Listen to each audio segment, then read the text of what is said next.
Kaya kanina, hindi na under itong gobyerno ito, palit. Mananawagan ako sa mga military, religious organization, mga negosyante, sila magbuo ang bagong gobyerno. Ibig sabihin po ba nung panawagan nyo na bumaba ang mga korap ay kasama po ang ating Pangulo? Sinabi ko na eh. Okay. Sa tingin nyo po ba walang alam ang Pangulo dito sa mga nangyayari sa Kongreso, yung mga budget insertion? Sa tingin niyo po ba bulag siya dito o wala siya nakikita at nakalusot itong mga ganitong problema ng 2025 budget? Sino? Si PBBM. PBBM. Kung di niya alam, wala siyang kwentang presidente. Hindi niya alam. Anong klaseng presidente kung di niya alam?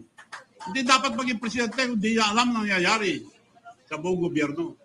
Siya unang tumitingin. Siya nagmamando sa Senate. Siya nagmamando sa Congress. Ang budget, iuutos ang presidente sa DBM. DBM gagawa ng project upon instruction of the president. I-re-review muna, magre-review dyan, presidente. Ipapasa niya sa Kongreso at Senado, mga kasama niya lahat. Sino hindi sumusunod dun? Ngayon, bibintangan niya ibang tao. Alam niya lahat yan eh. Kaya may Alzheimer kako dahil minensyon niya yung graft and corruption sa flood control, kasama siya, nakalimutan niya eh. Nakakaya kayo.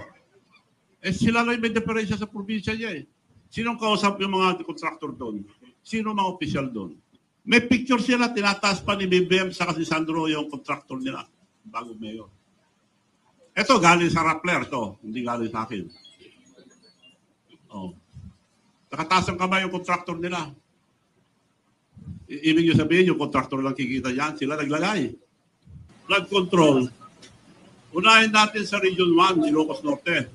Dahil si Presidente nagsabi, may katiwalaan ang flood control. Ang flood control sa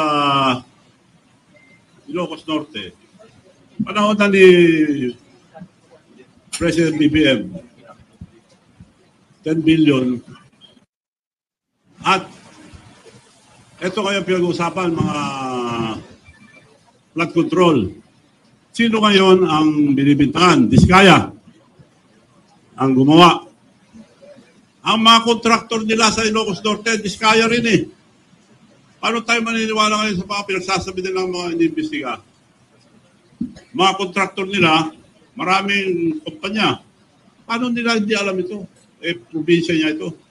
Paano tayo maniniwala ngayon sa kay Presidente?